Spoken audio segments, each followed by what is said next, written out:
Hi! Hello! I know that there's a lot of noise somehow, and if you can hear them, I'm very sorry. I don't live in a perfect world. Hey guys, what's up? This is Kat, and welcome back to the bookish side of me.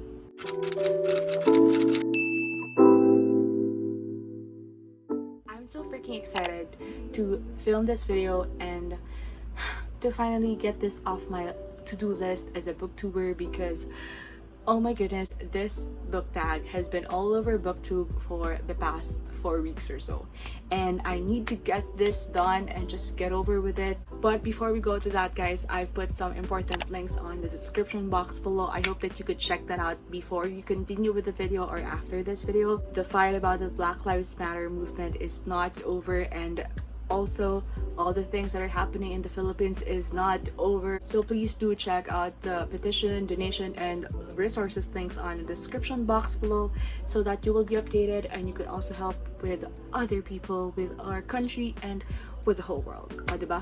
Sobrang haba ng speech na. But anyway, let's get to this book tag. And I don't even know who created this book tag, so when I found it, I'm going to link it down on the description box, so please do check out. I've been seeing this a lot in the past couple of years, and finally I'm doing one of my own, and I'm super excited. So before we go to the questions, I just would like to say that I'm very proud of myself because, to be honest, I've put 12 books on my reading challenge on Goodreads because I thought I'm just gonna read one book a month and that would be an accomplishment for me. But girl, I'm already on my 70th book. It means that I've already read 69 books this year. 69 books this year. Oh my god. Sorry. Let's get to the questions. I'm so sorry it's taking so long. The first question is best book you've read so far in 2020. And oh my god, girl, because I've read so much this year already. I have a lot of books on my mind, but I just want to pick top 3 books that really changed my life, like completely changed my perspectives in life and a lot of things. And these are the books that really stood out for me in the first half of 2020.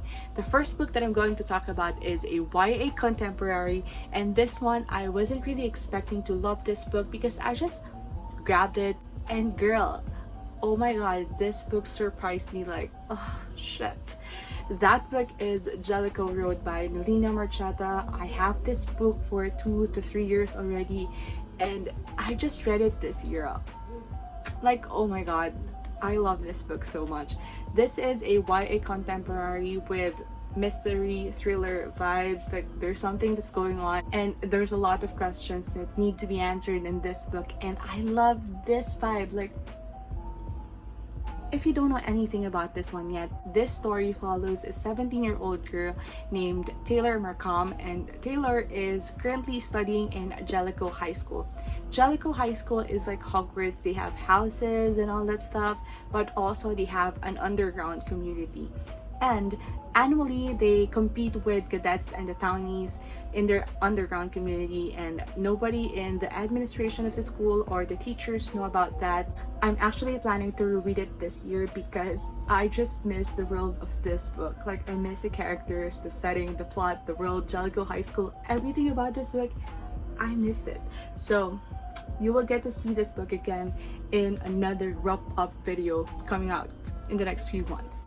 Alright, the next book that I'm going to talk about is a book that also surprised me. This has been sitting on my shelf for more than 6 years, and I actually forgot about this book until I saw it, and I said to myself, oh, I have this book, why not read it? And I read it in April for Film at Readathon, and I was so surprised with this book, and that is The Reader by Bernhard Schlink. Again, this is a backlist title. A lot of people have already read this. It's either a hit or a miss for them, but for me, it's 100% a hit. I freaking love this book. Every time I think about this book, like, I just want to cry, or I just want to stay in a corner and think about the characters of this book. And so if you don't know anything about this beautiful, amazing book, This is a historical fiction that sets in Germany during the aftermath of the World War II, and this story follows two characters, Michael, who is a 15-year-old boy, and Hannah, who is a 30-year-old woman.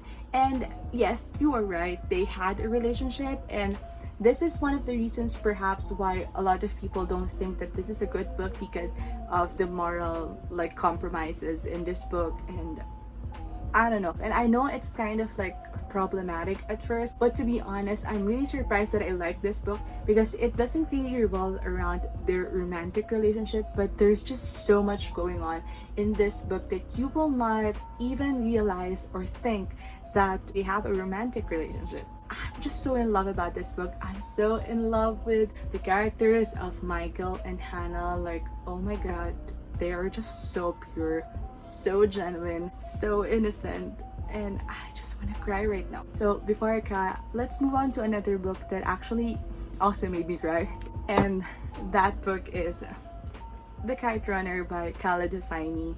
If this one made me feel like I want to go to the corner and just think about the characters, this book, every time I think of it, I just want to go under the covers and cry, like ugly cry. And I'm just too broken for this book. Like, oh my goodness. If you haven't read this book and you have no idea what this is about, this is a historical fiction that is set in Afghanistan in 1970s during the Russian War. This revolves around a main character named Amir, and Amir has a friend named Hassan. Hassan is like the son of their slave in the house, like their helper in the house. And at the beginning of the story, I don't actually know if Amir considered Hassan as his friend, because you know they have different social status in Afghanistan during the time, and it is very evident because they have slaves and they have masters. Although guys, I just have to say that this book is not for everyone. This is a very heavy book. This is a lot of content warning. There is rape, there is murder, violence, there is sexual assault, there is attempted suicide in this book. So this is not for everyone. Don't go and read it blindly. Please do check out some reviews and some content warnings for this book, and prepare yourself, like emotionally and mentally prepare yourself, because this is not a fun ride. This is an emotionally wrecking roller coaster ride. So that's it. Okay, I will try to talk faster, answer faster as I can. Second question is best sequel you've read so far in 2020, and I'm going to be honest, I've only finished one series in the first half of 2020, and that is the Percy Jackson and the Olympian series, because of the readathon that I co-hosted last month, which is the PERCYDATHON. So I finished the whole series, and can I just say that this book is the best sequel I've ever read this year, because one, it's the only series that I've read, and second, I wasn't expecting to love this book so much. In the first 4 books of the Percy Jackson and the Olympian series, I didn't think that I was really invested in the characters or in the story or in the world of this series, but when I read this book, I was definitely wrong, because I cried. I didn't expect to get hurt that much in this book, and I did. Oh my god, the best. If you ever feel like books 1 to 4 doesn't really live up to the hype of this series, I assure you this one is so worth it. Like, I love this book so much. The third question is a new release you haven't read yet but want to. Okay, I'm gonna move you a little bit. Okay, yeah, sige, ganyan lang tayo. To be honest with you guys, I don't really know a lot of like new releases this year, because you know I'm just really super behind with everything, and you already know that. But some of the books that were already released that I really want to get to is Chain of Gold by Cassandra Clare. And although I'm not really a big fan of Cassandra Clare, I just really like to continue the series of the Infernal Devices, and the cover is so fantastic. It's gorgeous, like chef's kiss. I also want to read Clap When You Land by Elizabeth Acevedo. Also, I have Felix Ever After by Kaysen Calendar on my TBR. I'm super excited for this one as well. Also, I found that Riley Sager released a new book this year, so I'm super excited to get that one as well. And those are the things that I know that were released and I'm excited to read, but there could be more. I don't know, I'm gonna put it on screen if there are more books I want to read that I didn't mention in this video because I'm forgetful dumb bitch.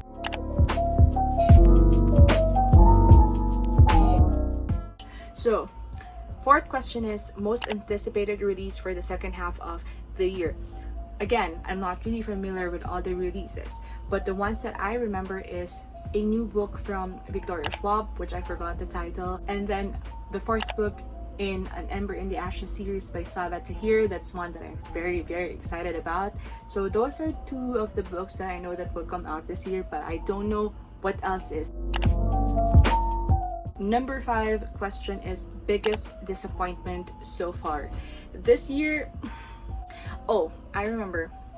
So I've already talked about this book in my previous videos, and I'm just very disappointed with this book. Like, I'm mad about this, and that is Someday by David Levithan. If you don't know yet about the story of this, Someday is the sequel of my favorite YA contemporary of all time back in 2014, and that is Everyday by David Levithan. And this one I'm very, very excited because it's a sequel of my favorite book like 6 years ago. So I go to this one with very much high expectations, but I was really disappointed. And if you want to know more about my thoughts about this book, you better go check out my wrap-up video for the Filmas Readathon because it's there. I'm gonna link it on the description box below. Check it out. It's interesting. Next question is the biggest surprise of this year, and again, I've said it. All these 3 books are like the biggest surprise for me. Although this one has a lot of hype even when I was in college, so I kind of know that this is a good book, but this too surprised me. Like, I go into these books without really thinking that I would love them or I would like them, and surprise, I did. Next question is favorite new author, debut author, or new author. So I have like maybe 4 answers to this question. First off is Khaled Hosseini, definitely my newest favorite author for now because I really love his writing style and I love historical fiction, and he's very good at storytelling in historical fiction, and that is so amazing. I love it so much. Second author that I really love the writing style is author of this book, Rick Riordan. I just discovered that there's something about his writing style that's really compelling, captivating, unique, and a lot of humor. I love his humor, and also he's not problematic at all. And then the other 2 are Jason Reynolds, who wrote Long Way Down and For Everyone, which are both amazing poetry books. Like, I super love Jason Reynolds. And the last new author that I really love this year is Elizabeth Acevedo. Like, oh my god, the Poet X. Oh, before I forgot, I also love Taylor Jenkins Reid, but I don't think that she's my favorite author yet, although I find her 2 books that I've read very fascinating and it was so good. But that's it. Number 8 question is newest fictional crush, and I was thinking if I have one because I feel like I don't. Number 9 question is newest favorite character. Hassan, Forever in My Heart, Percy, Annabeth, Tyson, Grover. They are my favorite characters in this series and I love them so much. So those are my favorite characters, these 2 books. Also, I forgot that I've read Heartstopper this year, and all the characters in the Heartstopper series, oh my god, they are my favorite ones. But most especially, I love Nick and Charlie. Like, they warm my heart so much. Oh my god, those are top-notch, fantastic characters. Number 10, book that made you cry. Oh my goodness, these 2 books, they made me cry so much. Number 11, book that made you happy, and Heartstopper by Alice Oseman. This series, like, make my heart go fluffy and all that. And if you haven't read this one yet, it's available in Webtoon for free, but also they have like physical copies available in Book Depository, which I haven't like ordered it yet because of the quarantine and all that stuff. And then number 12 question is most beautiful book you've bought so far this year or received. I'm just gonna go with these 2 books because they're just like so beautiful. The first one is The Ballad of Songbirds and Snakes by Susan Collins. Like, look at that. Some people don't like the cover of this book. Some people call it ugly, but for me, it's good, it's beautiful, it's fantastic, you're gorgeous. This one is plain, stunning. It's stunning. The Gilded Walls by Roshni Chokshi. The naked cover, oh my god, it was so beautiful. Like, look at that. Look at this beauty. Like, oh my god, see, it's so pretty. By the way guys, I've read it this year as well. I've read it last month for TRIHOES live show discussion of this book, so if you haven't seen that one yet, I'm gonna link it down below as well, so go check it out. All right, last question is, what books do you need to read by the end of the year? Again, I have a lot. Like, I already know that I'm like super okay with 70 books. If I've accomplished 70 books for this year, like, I'm super okay with that. Like, that's an accomplishment for me. But I still have a lot of books that I really want to read, and obviously all of them are on my physical TBR. Those are my priorities for this year. I'm gonna make a video of all the books that I haven't read yet. That is on my physical TBR, and I hope that you watch out for that, and you will probably enjoy that video, but I won't, because it will make me anxious that I haven't read all these books yet. I'm excited and not so excited to show them to you guys, but yeah, whatever. So that's it guys, I think I finished this tag. Oh my goodness, I've been really anxious about this because I really want to do the tag, but I feel like I'm very behind. But it's never too late, right? Never too late. I'm done with this video. Again, I'm super tired to talk because I'm a very chatty person. So with that, I hope that you are safe, you are healthy, and again, please do check out the links on the description box below. And that's it, and I hope that you will always remember that the world is yours for the reading. Bye, and see you on the next one.